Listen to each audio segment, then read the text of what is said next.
Good morning. It is a joy to be here this morning. It truly is. I know a lot of speakers say that every time, but I truly mean that. It's been so long since I've been afforded the opportunity to speak. And by the way, I appreciate the invitation. A lot of good preachers you could have invited, but you chose me, and I'm honored for that invitation. Mark Hammond, without a doubt, is my newest best friend. Why are you laughing? You don't know what he said. I was in the foyer back there, and he walks in, and he knew me right away, and he says, "Ray, you haven't changed a bit." I don't know how I should take that. Did I look 60 when I was 30? But I appreciate those who have made the effort to come out, and there's a lot I don't know and a lot I do know, and I am so glad that you're here. There's so many things that I could say about people that influenced me tremendously while I was here. It was my first full-time preaching position, and you suffered through that, and I'm surprised that these years later you're coming back to suffer through it again. You're supposed to laugh at that point. But so many things that I learned from you. So many lifelong friendships that were made. Jeff and Candy Shackelford. We are still in touch. We do things together, and we just love them tremendously, them and their family, and it's such a joy to be with them this weekend. Candy, I'll never forget the first time I saw you outside, and you said, the first time we met there, and you said, "I am so glad you're a preacher." I don't know if you remember that, but that meant a great deal to me, and I don't forget things like that. I just want to mention a few people that truly I was very close to in a very special way. Wayne and Sue Yates. I think about them often. I'd love to see them. Or better known as AKA Pop and Susu. They were like my grandparents. And I was over there all the time, drinking coffee in the mornings, sponging off of breakfast. And it was so funny. I just loved to watch them. Every morning that I was there, Pop would get ready to go to work. And every morning he would walk out the back door, and Susu would just stand there. And I finally learned why she did that. And I asked her one morning. She said, "Just wait for it. He'll be back because he's going to forget something." And he would. He would forget a phone or glasses. He had, I don't know how many phones. I don't know if he was a drug dealer or what. But he would always come back for something. And I'll never forget those times. Leanne, Frank, and your mom, Mary Ann, they were so special. I don't know how many times that I would be invited to speak in the area at a gospel meeting or some function. And I don't know how many times I would get up to speak, and I'd look back there, and they were. Boy, they were gluttons for punishment.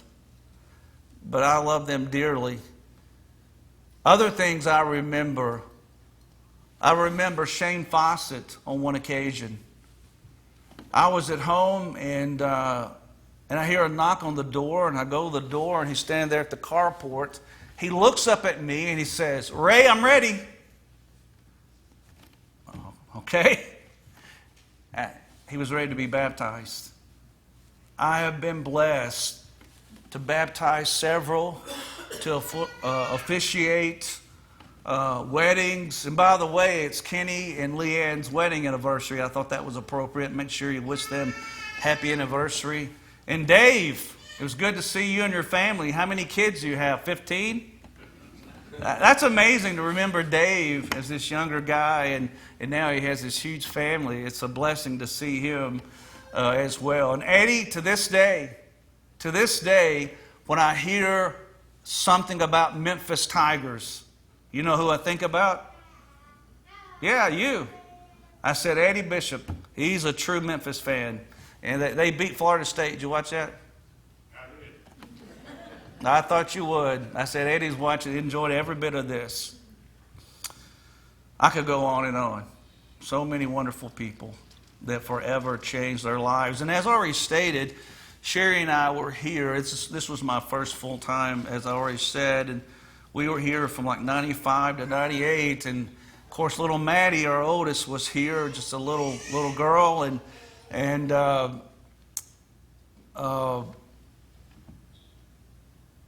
wouldn't have changed that time for anything in the world.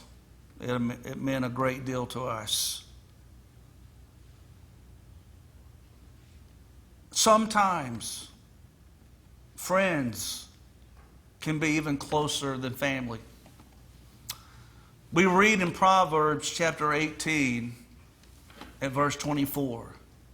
He says, there is a brother that sticks closer than a friend. And that's true. And one of the best examples of that is in the life of David and Jonathan. We remember them very well. They were very close friends to the point the Bible says that their souls was knitted together. It was like one soul. They were so close. But there was a problem there. As you recall, King Saul was Jonathan's father. And King Saul over and over again tried to kill David. Now I want to tell you, I've had friends that their father didn't like me very well, but I can honestly say he never tried to kill me. But King Saul did. And that made it very difficult.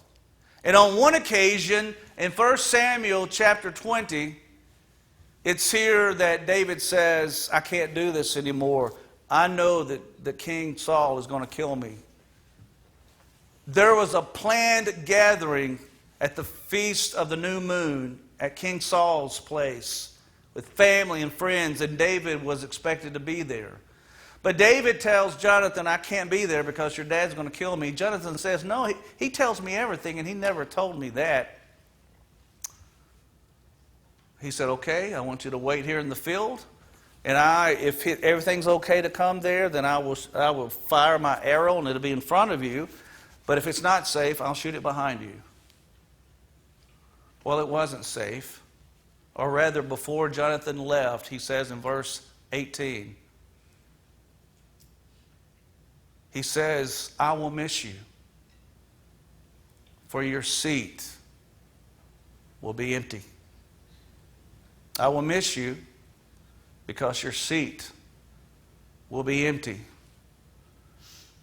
And there's a lot of seats in here that are empty from those who I met years ago. But that's something that we all have in common, is it not? We all have empty chairs. And that's the first chair. An empty chair of family members and loved ones that have left us. Not necessarily through death, but I'll get to that in a moment. But I think about a daughter that goes off to college. A lot of us have experienced that. And that's not easy to take, is it? I'll never forget taking them the first time to campus and watching them walk away, knowing that it will never be the same. I went home and cried like a baby. This is not recorded, is it? Thank you. You're a good editor. We can edit that part out. But it crushed me. My little baby girl. They didn't look grown up. I could see that little baby girl walking to the dorm. Your daughter gets married, and you know it's never going to be the same again. And I remember I performed the wedding for both our daughters. And every time when we were about to walk out to give her away to that old boy, we would start to take that first step, and I would pull her back. And I would say, let's walk slowly. I want to make this last as long as I can. And then you go back home, and you go in and look at their bedrooms and familiar places, and you see empty seats, empty chairs. And you miss that. A son goes off to war. I remember several years ago, a good friend of mine, his son Mikey served with the Army a couple of tours in Afghanistan. And when he was there one time, his little girl was born. And I remember when I was there at the hospital, and she was as cute as could be with her mother, and Mike and Lisa were there. And the beauty of FaceTiming, he's in Afghanistan, and he's looking at his little girl for the first time. He couldn't be there. There was an empty chair. Dad wasn't there. We lose people we love. Parents, husbands, wives, children, friends, church, family members. We all have empty chairs. We all have people that we miss. Chairs at ball games that were always filled to watch ball games. Children and grandchildren, it's empty now. Empty recliners in the den that were always filled, they're empty now. We all have empty chairs. We all can say, like Jonathan, I will miss you because your chair, your seat, will be empty. But there's another chair. And by the way, some think that's it. That once they leave this life, that's it. We'll never see each other. We'll never know each other again. But that's another sermon. I'm convinced that we will. And I'll say more about that toward the end.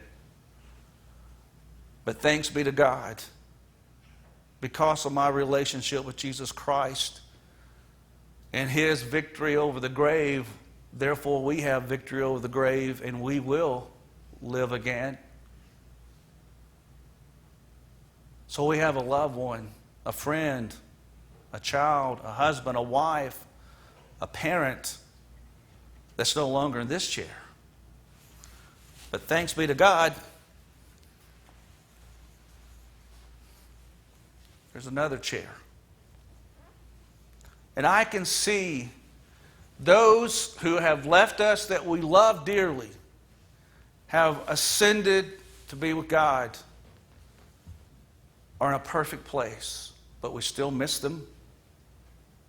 But it's such a blessing to know that they're with God, they're with the Father, they're with Jesus, and they have an empty chair there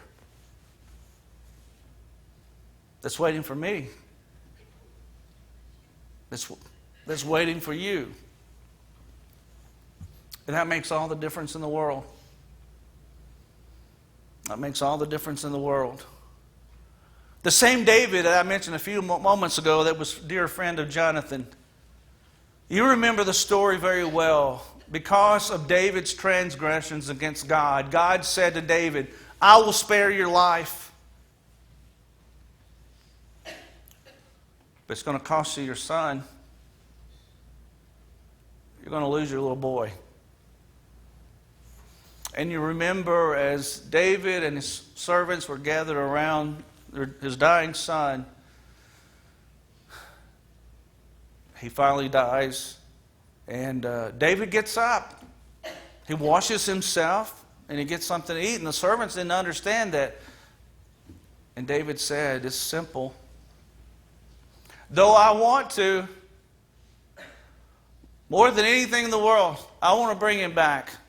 I miss that empty chair. How I wish he was back in it. I loved him more than anything. He says, I can't bring him back. But in 1 Samuel chapter 12 at verse 23, he says, I can't bring him back. I can't bring him back to this chair. But I can go to him. I can go to him. What a blessing that is. That's the beauty of being a Christian.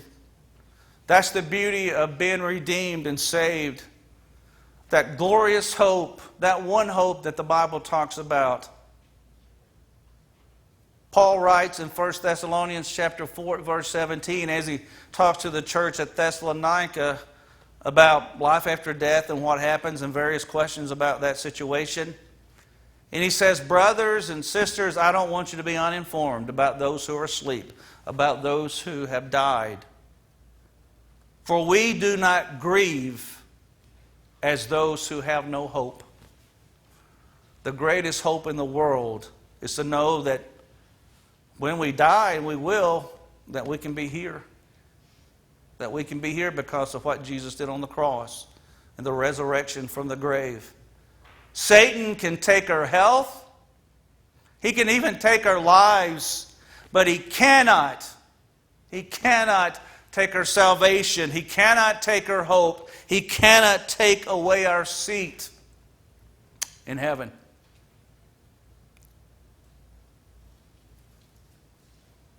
Won't you be glad? On that day, Scripture was read a few moments ago in Ephesians chapter 2, about verses 5 and 6. Paul says that on that day we will be lifted up with Jesus Christ, and we will be seated in heavenly places. On that day, as Jesus and the redeemed are fellowshipping at the table, those who are redeemed and leave this earth, who have already lost loved ones in that chair, who now are standing with an empty chair, and the Lord is going to say, well done, good and faithful servant. Welcome.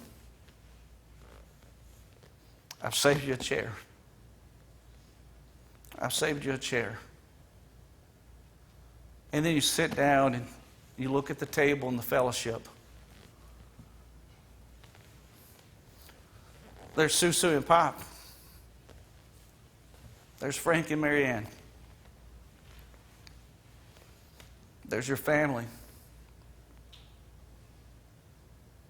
that you miss so desperately, that chair. It's been so empty. But now you see them, you know them, and you're with them forever. There's a statement or a poem that says that life is like a book. When someone passes, you really don't want to turn the pages because they're not going to be there. But for the Christian, this is the final chapter. This is all that matters. I pray this morning that all of us will know without a doubt that we are saved, that we have such a relationship with Jesus Christ, that when this life is over, when we leave that chair, that we have the hope and assurance, the blessed assurance that we will be in this chair, that we will be with the Lord, that we will be with their loved ones that are there, and we will know them.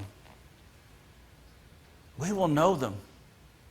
Because David again says, when his son died, he said, I'm going to go to him. I'm going to go see my boy. I'm going to go see my son. Pray tell me, why would David have so much comfort and so much excitement about seeing him in heaven if he didn't know him? I believe that he will. And I believe that we will. The greatest thing in the world is to be a Christian.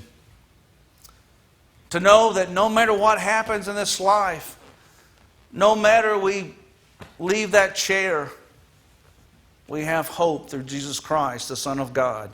I pray this morning, if there's anybody that has never obeyed the gospel, who has never been immersed, washing their sins away, I'll pray that you'll think about that you'll be motivated because of being with Christ and motivated about being in this chair with your loved ones.